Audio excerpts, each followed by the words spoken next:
The doctor's hands were trembling so violently she dropped the ultrasound probe. It clattered against the cold floor, but she didn't even look down. Instead, she rushed to lock the clinic door, turned off the monitor, and whispered the words that shattered my entire reality. "Emily, do not go home today. The man you married is not who you think he is. What is inside you isn't a baby." For 3 years, I believed I was living a fairy tale. My husband, Mark, was a wealthy, deeply attentive cybersecurity executive who promised to protect me from the world. When 2 pink lines finally appeared on my pregnancy test, I thought our perfect family was complete. I had no idea his suffocating affection was actually a meticulously designed psychological cage. As I lay shivering on that exam table, I realized the horrifying truth. I wasn't carrying our future. I was carrying a warning. And my fight to escape his twisted trap was just beginning. Before I ended up in that locked clinic room with a terrified doctor, my life was the absolute envy of everyone I knew. If you looked at us from the outside, Mark was the ultimate catch. He was brilliant, successful, and he treated me like I was made of spun glass. Shortly after we got married, he bought us a breathtaking, secluded mansion in the suburbs. It was surrounded by acres of private woods. A sanctuary just for us, he called it. Then, the gentle suggestions started. He noticed I was stressed at my graphic design firm. "The corporate world is too harsh for you, Emily," he'd say softly, tracing my jawline. "You don't need to work. Quit your job.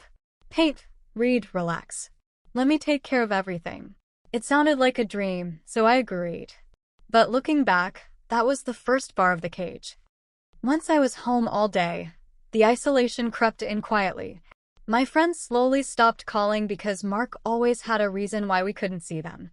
A sudden romantic weekend getaway, a migraine he was suffering from, or a surprise dinner he'd spent hours cooking. It was always wrapped in romance, so I never saw it as control. Because of his background in cybersecurity, he turned our home into a technological fortress. He installed high-end security cameras at every entrance, in the hallways, and even in the living room. "Just for your safety, darling. I need to know you're secure when I'm at the office." He also took over my bank accounts, claiming he wanted to optimize our investments. I didn't realize I was handing over the keys to my own independence. I was entirely dependent on him, watched by him, isolated with him. The real turning point happened 6 months ago. I woke up with a sharp, blinding pain in my abdomen. Appendicitis. Mark panicked, or at least he pretended to. He bypassed the local emergency room and insisted on driving me to an exclusive private hospital run by his college best friend, Dr. Vance.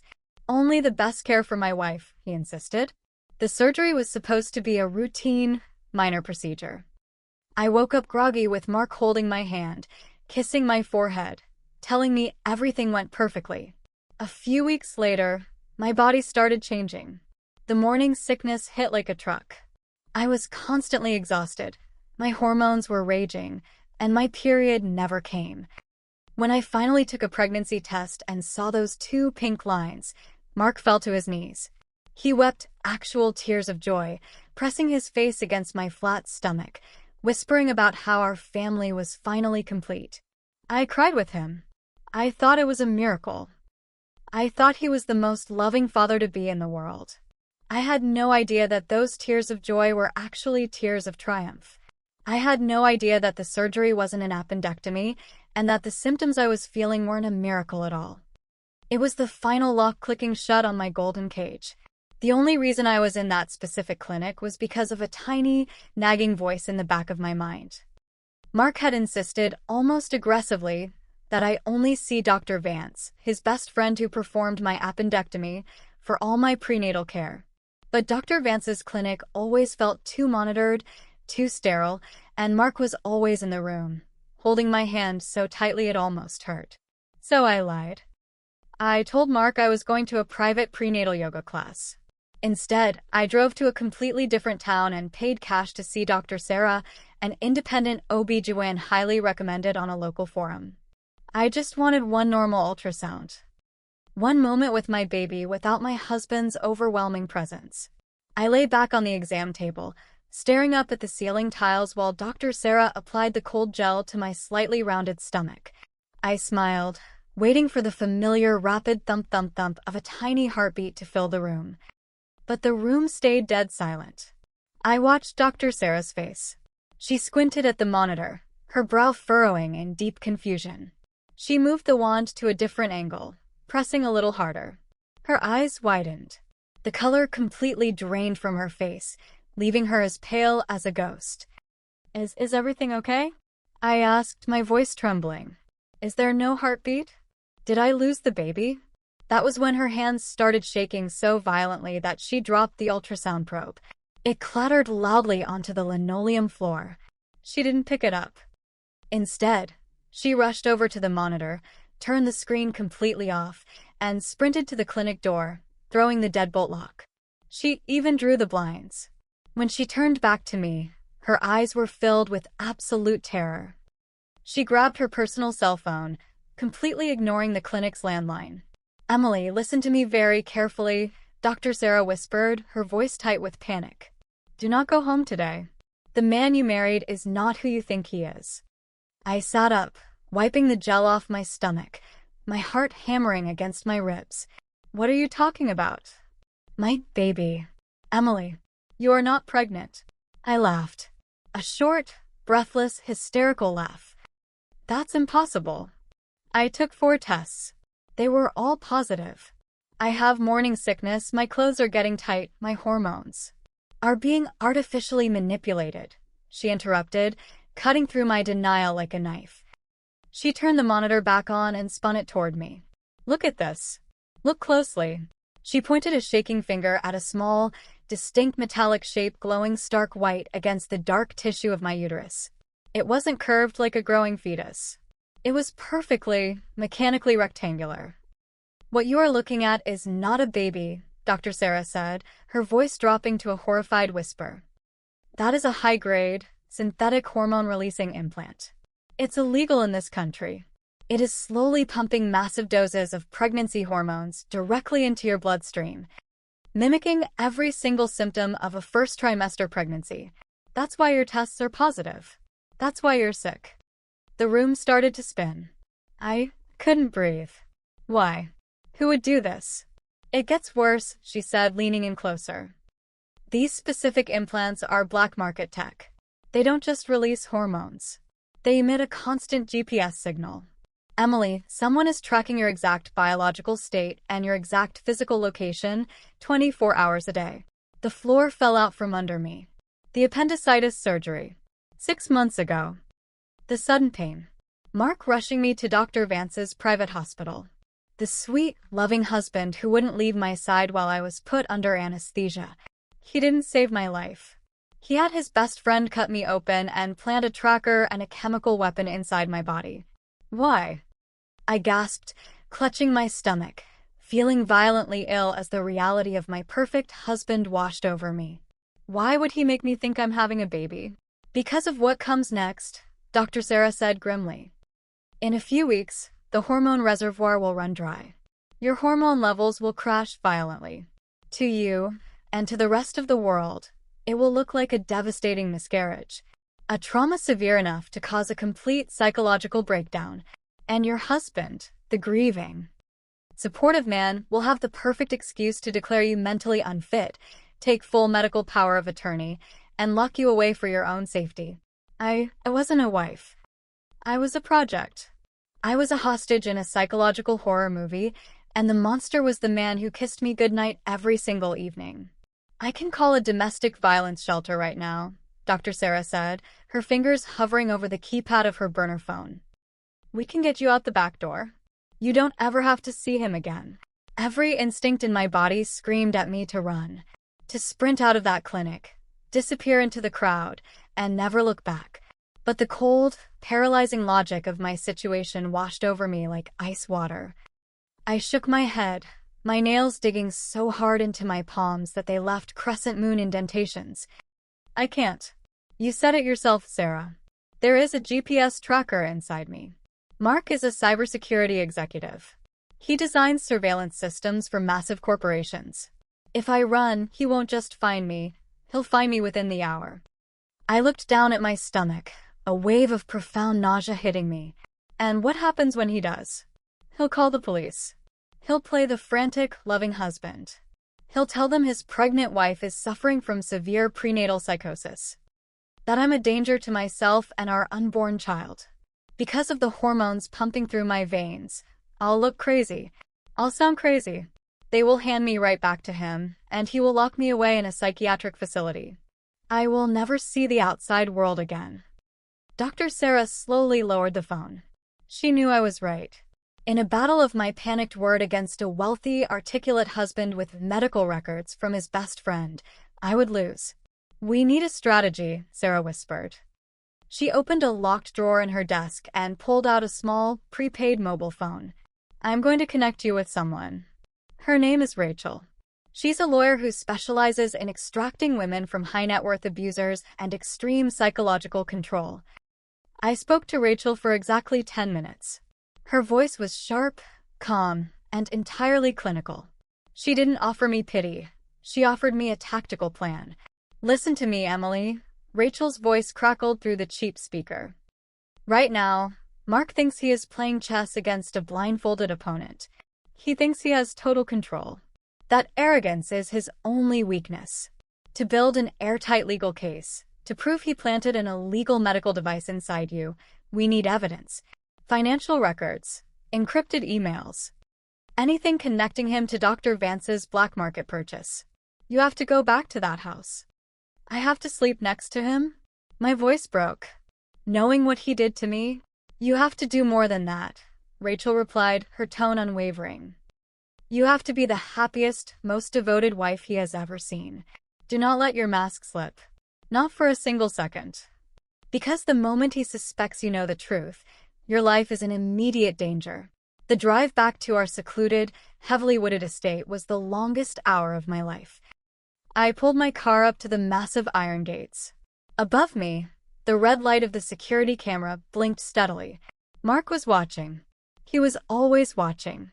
I sat in the driver's seat, gripping the steering wheel, taking deep, shuddering breaths. I practiced my smile in the rearview mirror. I practiced softening my eyes. I had to bury the terrified, violated woman deep inside my mind and resurrect the naive, loving Emily. I keyed in the gate code and drove up the sweeping driveway. When I opened the heavy oak front door, the smell of roasted garlic and rosemary hit me. Classical music was playing softly from the surround sound speakers. It was a scene straight out of a luxury lifestyle magazine. "Emily? Is that you, darling?" Mark walked out of the kitchen, wearing a casual sweater, drying his hands on a towel. He smiled, that handsome, charming smile that had once made my heart flutter. Now, it made my blood run absolutely cold. He walked over to me, wrapping his arms around my shoulders and pressing a gentle kiss to my forehead. I forced my muscles to relax. I forced myself to lean into his chest, inhaling the scent of his expensive cologne. "How was prenatal yoga, my love?" he asked, his hand drifting down to rest squarely on my stomach, right over the spot where the metallic implant was buried beneath my skin. It took every ounce of willpower I possessed not to scream, not to slap his hand away, not to claw at his face. Instead, I placed my hand over his, squeezing it gently. I looked up into the eyes of the monster who was trying to systematically destroy my mind. "It was wonderful, Mark," I lied, my voice dripping with manufactured sweetness. "I feel so. Connected to the baby today. I think everything is going to be just perfect."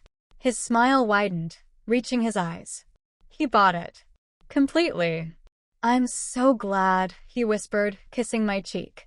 "I've got everything under control, Emily. I promise I'm taking care of our future." He turned back toward the kitchen to check on dinner. I stood in the hallway, staring at his retreating back. "You're right, Mark," I thought, a cold, diamond-hard resolve settling into my chest. "I am going to let you take care of everything. Right up until the moment I tear your entire life apart." The game of survival had officially begun. For the next 3 weeks, I lived a dual existence. By day, I was Mark's masterpiece, the glowing, submissive, pregnant wife. I let him paint the nursery. I let him pick out cribs. I smiled as he pressed his ear to my stomach, listening for a baby that didn't exist, while a tracking chip pulsed quietly beneath his cheek. It was a performance that demanded every shred of my sanity. But by night, the moment his breathing deepened into the rhythmic cadence of deep sleep, I became a ghost in my own home. Mark was a cybersecurity genius, which meant his primary work laptop was a fortress I could never breach. But Rachel, my lawyer, had warned me about men like him. Arrogance is a narcissist's blind spot, she had said over our burner phone. He believes you are too docile, too tech-illiterate to ever pose a threat. Look for his physical backups. Look for the things he thinks you're too stupid to find. On the 12th night, at 2 a.m., I found it. I was in his home office, a room he usually kept locked but had carelessly left cracked open after a late-night call. My heart was hammering so hard I thought it would wake him. I systematically checked the false bottoms of his drawers, exactly as Rachel had instructed. Behind a row of heavy leather-bound books, my fingers brushed against cold metal. A hidden, biometric safe. But Mark's arrogance struck again. He hadn't bothered to wipe the keypad. Using a small UV flashlight Rachel had smuggled to me via a dead drop at the grocery store, I saw the smudged fingerprints. A 4-digit code. My birth year. He used the year I was born to lock away the secrets of my destruction. The safe clicked open. Inside was a ledger and a physical, encrypted hard drive. I plugged the small extraction USB Rachel had given me into the drive. The screen loaded, and the truth bled out in front of my eyes. There were offshore bank statements. 6 months ago, exactly 2 weeks before my appendicitis surgery, Mark had transferred $150,000 to a shell company in the Cayman Islands. A company completely owned by his best friend, Dr. Vance. The transaction note simply read, consultation and specialized hardware. But that wasn't the worst part. The next morning, while running the shower at full blast to drown out the sound, I called Rachel on the burner phone and told her what I'd found. I've got the financial link, I whispered, the hot steam billowing around me. It's airtight. He paid Vance to implant it. There was a heavy, suffocating silence on the other end of the line. When Rachel finally spoke, her clinical, detached tone was gone. It was replaced by a chilling urgency. Emily, you are not the first, Rachel said softly. My breath hitched. What? My investigators have been digging into Mark's past, she continued. Before he moved to this state, he was married twice.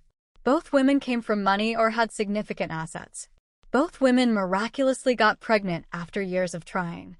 And both women suffered catastrophic miscarriages. I sank down onto the wet tiles of the shower floor, water cascading over my shoulders as the horror washed over me. The trauma of losing the babies allegedly triggered severe psychotic breaks in both of them, Rachel explained, reading from a file.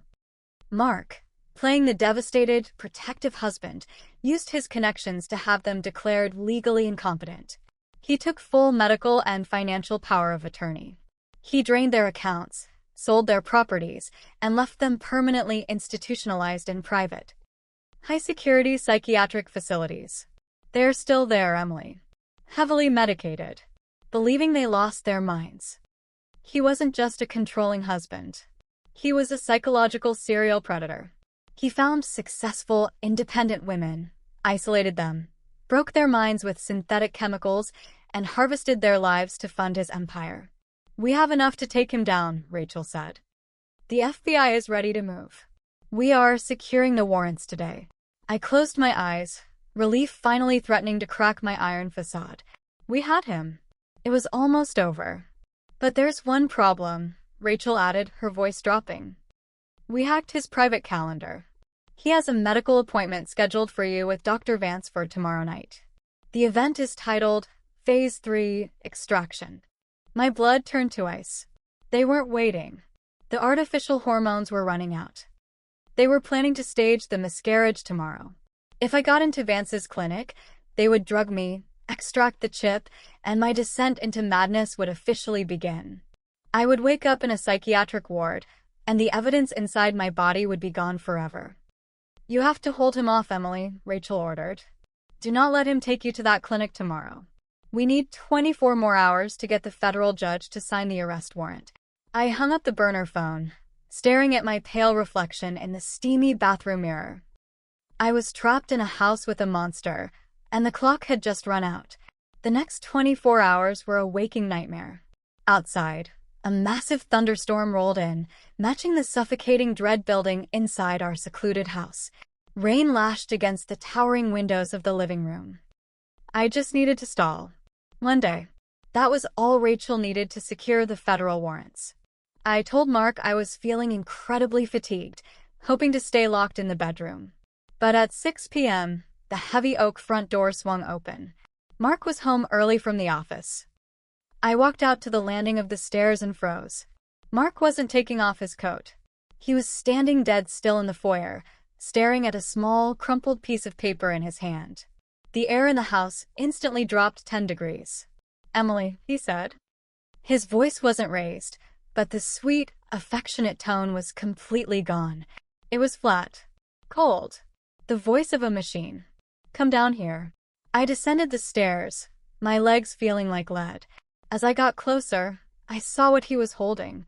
It was a receipt for a parking garage. The parking garage right across the street from Dr. Sarah's clinic. I had missed it when I cleaned out my purse. "You told me you went to prenatal yoga on Tuesday," Mark said softly, his eyes locking onto mine with the intensity of a predator cornering its prey. "But this is a timestamp ticket from the medical district 3 towns over." "Who did you see, Emily?" My pulse roared in my ears. I reached into my pocket, my fingers wrapping around the small burner phone Rachel had given me. I blindly pressed the speed dial button that opened an open audio line to Rachel and the authorities. "I just wanted to look at some baby clothes at the boutique down there," I lied, forcing a smile. I lost track of time. Mark didn't blink. He reached behind him and slowly, deliberately, turned the deadbolt on the front door. Click. "Stop lying to me," he whispered, taking a slow step toward me. "I checked the vehicle GPS history today, Emily. I know you went to an independent clinic. I know you spoke to an obstetrician." The facade was over. The golden cage had just shrunk to the size of a coffin. "Dr. Vance called me an hour ago," Mark continued, his voice dangerously calm. He walked closer, forcing me to back up until my spine hit the cold plaster of the hallway wall. "He noticed an irregularity in your hormone telemetry. The levels are fluctuating early. You are under extreme stress. It's not safe for the baby. We are going to the hospital right now. I've moved the procedure up." "No," I said, my voice shaking but defiant. "I'm not going anywhere with you." Mark stopped inches from my face. The mask of the loving, devoted husband completely shattered, revealing the hollow, calculating monster underneath. "You don't have a choice," he sneered, towering over me. The psychological weight of his presence was suffocating. "You are sick, Emily. The pregnancy is making you paranoid and delusional. You're not thinking clearly. I am your husband, and I am going to take care of you, whether you cooperate or not." "There is no baby," I finally screamed, the truth tearing out of my throat. Tears of pure rage blurred my vision.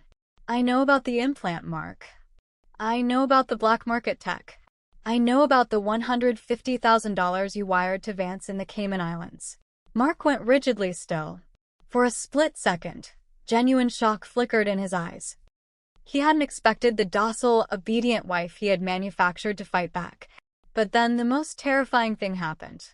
Mark didn't panic. He laughed. It was a chilling, arrogant sound that echoed in the empty foyer. He shook his head, looking down at me not with fear, but with absolute pity. "Oh, Emily," he sighed, pulling his sleek smartphone from his jacket pocket. "Do you really think anyone is going to believe a word of that insane conspiracy theory? Look at yourself. You are sweating, hyperventilating, and ranting about microchips and offshore accounts. You are a hysterical, hallucinating pregnant woman experiencing a severe psychotic break." He typed a number into his phone, his eyes practically gleaming with triumph. "You think you're smart?" he taunted, holding the phone up.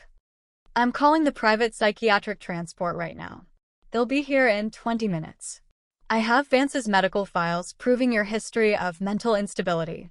I have the legal paperwork ready. By tomorrow morning, you will be locked in a padded room, heavily medicated." right next to the other women who couldn't handle the pressure of our marriages. He pressed call and brought the phone to his ear. "You lose, Emily. You always belong to me." "You're right, Mark," I whispered, stepping away from the wall, my spine straightening.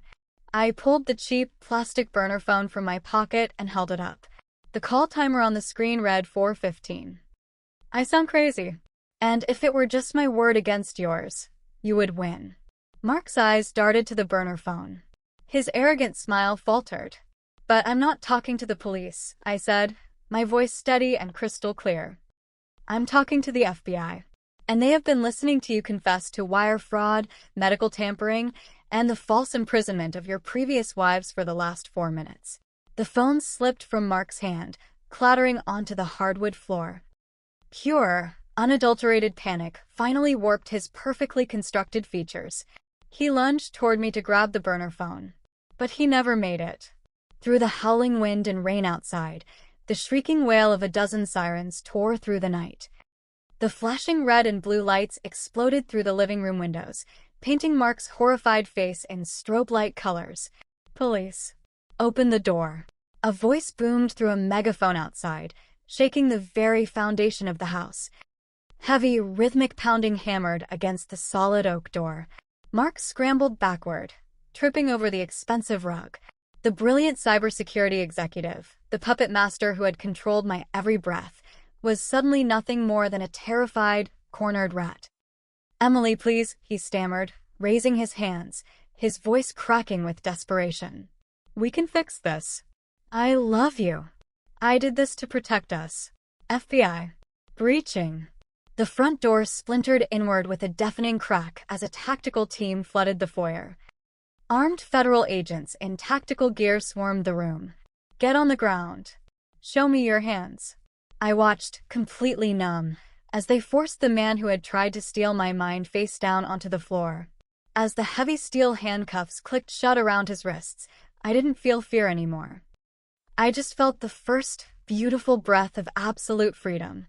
The flashing lights of the police cruisers painted our pristine suburban neighborhood in frantic red and blue. I stood wrapped in a blanket on the front porch, surrounded by paramedics and federal agents, watching as Mark was marched down the driveway in handcuffs. The neighbors who had always envied our perfect marriage were now peeking through their curtains in absolute shock.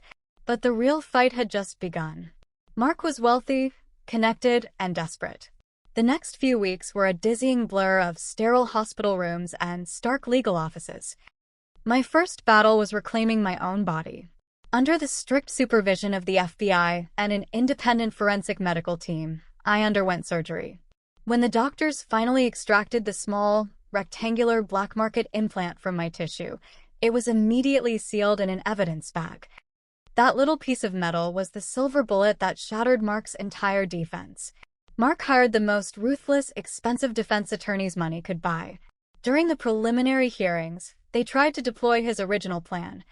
They attempted to paint me as deeply unstable, arguing that I had somehow sought out the illegal implant myself due to a delusional desperation for a child. They tried to frame Mark as a clueless, grieving husband trying to manage his wife's psychotic break.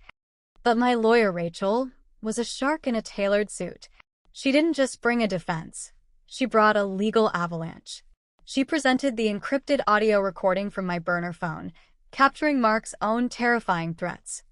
She laid out the financial paper trail, showing the $150,000 wire transfer from Mark's accounts to the Cayman Islands shell company.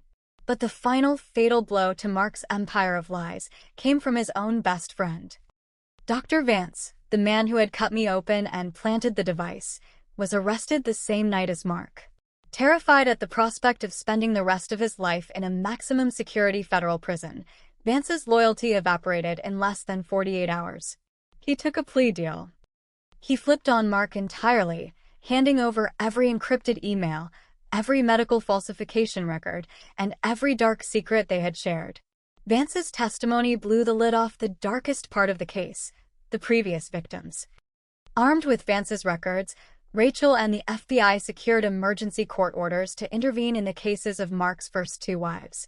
The psychiatric facilities where they had been locked away were raided. Independent psychiatrists evaluated them, and the horrifying truth was proven. They were not crazy. They had never been crazy. They were victims of severe, orchestrated chemical and psychological abuse. Seeing those two women walk out of those facilities, blinking in the sunlight after years of forced captivity, was the most profoundly emotional moment of my life. We hugged each other in the lobby of the courthouse, three strangers bound together by the trauma of surviving the same monster. The trial didn't last long after that. Faced with an insurmountable mountain of forensic evidence, a co-conspirator's testimony, and 3 verified victims, Mark's high-priced lawyers advised him to plead guilty to avoid a life sentence. I sat in the front row of the courtroom on the day of his sentencing. Mark stood before the federal judge, his expensive tailored suits replaced by a standard-issue orange jumpsuit. His arrogant posture was gone. His eyes, which used to look at me with such calculated control, were fixed firmly on the floor. The judge's voice echoed loudly through the silent room, condemning him for medical fraud, aggravated identity theft, wire fraud, and multiple counts of false imprisonment. Mark, you used your intellect and resources not to build a life, but to construct psychological prisons for the women who trusted you, the judge stated sternly. You are sentenced to 15 years in federal prison, without the possibility of early parole. As the bailiffs led him away in chains, he finally looked up and met my gaze. He expected to see the terrified, broken girl he had tried to mold. Instead, I gave him nothing but a cold, unwavering stare. He had tried to bury me in a golden cage, but he had only succeeded in teaching me how to break the bars. It has been 2 years since the heavy steel doors of a federal prison slammed shut on Mark. The healing process wasn't overnight. Psychological trauma leaves invisible scars, the kind that make you second-guess your own memories and doubt your own judgment. For the first few months, I still caught myself looking for hidden cameras in my apartment, or flinching when a phone rang. But with intensive therapy, the support of my reconnected friends, and the fierce, unyielding friendship I built with Mark's 2 previous wives, I slowly took my life back. I returned to my career in graphic design, not as a submissive wife passing the time, but as an independent woman owning her craft. More importantly, I used a large portion of the financial settlement from Dr. Vance's hospital malpractice lawsuit to start a legal defense fund. It specifically provides high-tier legal representation and burner phones for victims trapped in situations of extreme coercive control and psychological abuse. If there is one thing I want you to take away from my story, it is this: abuse does not always leave physical bruises. Sometimes, the most dangerous predators don't raise their fists. They raise their voices in mock concern. They don't lock you in a basement. They build you a beautiful, sprawling mansion and slowly convince you that the outside world is too dangerous. Control, no matter how sweetly it is packaged, is never love. Love empowers you. It doesn't isolate you. Love trusts you. It doesn't track your GPS coordinates. Love encourages your independence. It doesn't steal your bank accounts to protect you. If you are in a relationship where you feel like your reality is constantly shifting, where your friends are slowly disappearing, and where your partner's care feels like a suffocating blanket, please trust your gut. You are not crazy. You are not alone. There is a way out, and there are people, lawyers, doctors like Sarah, and advocates, ready to fight for you. Your life, your mind, and your body belong to you. Do not let anyone convince you otherwise. Thank you so much for listening to my story. If this resonated with you, please hit the like button, subscribe, and share this video. You never know who might desperately need to hear it right now. Stay safe, trust your intuition, and I will see you in the next video.